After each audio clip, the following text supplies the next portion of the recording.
नमस्कार, मैं हूं विजय श्री और आप देख रहे हैं यूबी न्यूज। इंदौर के राजा रघुवंशी की जान लेने के 17 दिन बाद इस सनसनीखेज मामले में सबसे बड़ा खुलासा सामने आया है।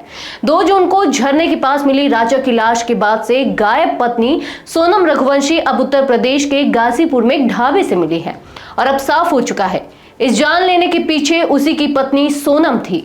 11 मई 2025 को सोनम और राजा की शादी हुई थी। दोनों परिवार बेहद खुश थे। शादी के बाद दोनों हनीमून के लिए निकले और 20 मई को असम के कामाख्या देवी मंदिर पहुंचे। फिर अचानक उन्होंने कश्मीर के बजाय मेघालय जाने का फैसला किया और उसी दिन शिलांग पहुंच गए। 22 मई को दोनों एक गाइड के साथ मशहूर लिविंग रूट ब्रिज देखने के लिए मावलखियात गांव से 3000 सीढ़ियां उतरकर नोंगरियाट पहुंचे और एक होम स्टे में रात बिताई। गाइड वानशाई ने बताया कि कपल ने अगली सुबह उनकी सेवा लेने से मना कर दिया और खुद जाने की बात कही। 23 मई की सुबह 6 बजे दोनों निकले। गाइड अल्बर्ट पडे आखिरी व्यक्ति थे जिन्होंने कपल को 10 बजे 3000 सीढ़ियां चढ़ते हुए देखा। उनके अनुसार राजा और सोनम के साथ 3 अन्य लोग भी थे जो हिंदी में बात कर रहे थे और महिला यानी कि सोनम पीछे चल रही थी। ये वही बयान है जो इस केस का सबसे बड़ा ब्रेक थ्रू बन गया, क्योंकि यहीं से यह शक मजबूत हुआ कि सोनम के साथ कुछ लोग पहले से मौजूद थे। इसके बाद दोनों लापता हो गए।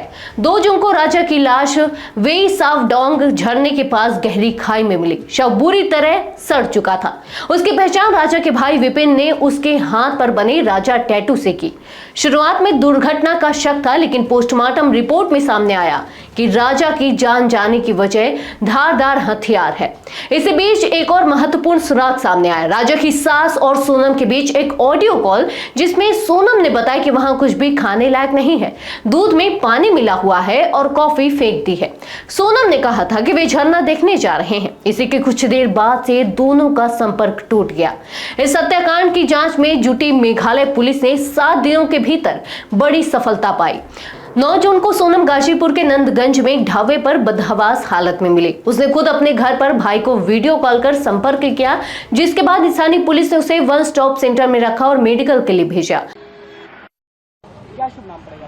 साहिल यादव। साहिल जी, आप ढाबे का क्या नाम है? मेरे ढाबे का नाम काशी ढाबा है जी। हाँ। आप ओनर? जी जी। साहिल जी, कैसे क्या वो जो सोनम लड़की थी तो कैसे यहाँ पे क्या पूरी कहानी क्या है, मतलब कैसे? रात के 1 बज रहे थे, हम यहीं पे थे। उधर वो पीछे से आती हैं, फिर वहाँ पे कुछ लोग बैठे रहते हैं फैमिली मेम्बर, उनसे कुछ हेल्प मांगती है, मतलब मोबाइल तो नहीं देते हैं। फिर वो मेरे पास आती हैं, बोलती हैं कि भैया अपना मोबाइल दे दीजिए, कॉल करना है। तो हम वो हमसे फिर हम अपना मोबाइल उनको देते हैं। वो अपने फैमिली से किसी से बात करती, कुछ देर बात ही करती, फिर रोने लगती है। फिर हम उनके फैमिली से बात करते हैं, उनको बताते हैं वो यहाँ पे हैं, इस स्टेट में, इस ज़िले में। फिर कॉल कट हो जाता है, मतलब फिर वो हम उनको पानी देते हैं, वहाँ पे वो जाके बैठ के पीती हैं कुछ देर बाद, और मेंटली सही नहीं थी। हाँ जी। फिर कुछ देर बाद उनके भाई का भी कॉल आता है, फिर दोबारा बात कराते हैं जी, मेरे नंबर पे। फिर उसके बाद उनके भाई जब बोलते हैं कि एक बार लोकल पुलिस थाने को आप इन्फॉर्म कर दीजिए, तो हम पुलिस वाले कॉल करते हैं। वो लोग भी आते हैं कुछ देर बाद, उनसे बातचीत करते हैं, पूरा मतलब उनके बाद फिर और भी लोग आते हैं। फिर कुछ देर बाद 2-2:30 बजे के आसपास उनको लेके चले जाते हैं। 2-2:30 बजे के बाद उनके साथ कोई और भी था सोनम? जी नहीं, वो अकेली थी। अकेली थी। तो कैसा क्या वो बातचीत करी थी फैमिली से, कुछ सुने आप जैसे कुछ? बस वो कॉल लगा के भैया मैं यहाँ पे हूँ इतना बोलने के बाद वो रोने लगती है। आपने उसकी मदद की और क्या किया? पानी वानी पिलाया, मदद किया? बस पानी, और बाकी चाय वाय पूछे तो वो मना कर दे रही थी। फिर पुलिस ले गई। उसके बाद क्या पुलिस आपसे भी संपर्क की कोई चीज़ के लिए? पूछताछ? नहीं, वही बस स्टार्टिंग में ही पूछी थी कि कहाँ पे आई। फिर उनको पता चल गया ना क्या केस है क्या नहीं है। हमको भी कुछ देर बाद पता चला। आपको पता नहीं था कि वो? हाँ, अब रात को 1 बजे कोई भी लेडीज आएगी इस अवस्था में, तो आप जाहिर से क्या ही सोचेंगे। गाजीपुर के एडिशनल एसपी ज्ञानेंद्र प्रसाद और मेघालय के डीजीपी आई नोंगरांग ने पुष्टि की कि सोनम ने आत्मसमर्पण किया है। डीजीपी के मुताबिक सोनम ने राजा की हत्या के लिए सुपारी दी थी और मध्य प्रदेश के 3 हमलावरों को इस काम के लिए बुलवाया था। छापेमारी के बाद 3 हमलावर पकड़े गए, एक ललितपुर से और 2 इंदौर से। अभी भी एक आरोपी फरार है जिसकी तलाश जारी है, जिसके साथ सोनम के अफेयर की बातें सामने आ रही हैं। गिरफ्तार आरोपियों ने खुलासा किया है कि सोनम ने ही राजा को मेघालय बुलाया था ताकि उसकी जान ले सके। गाइड्स के बयानों, गवाहों और घटनास्थल की जानकारी से पुलिस की जांच आगे बढ़ी।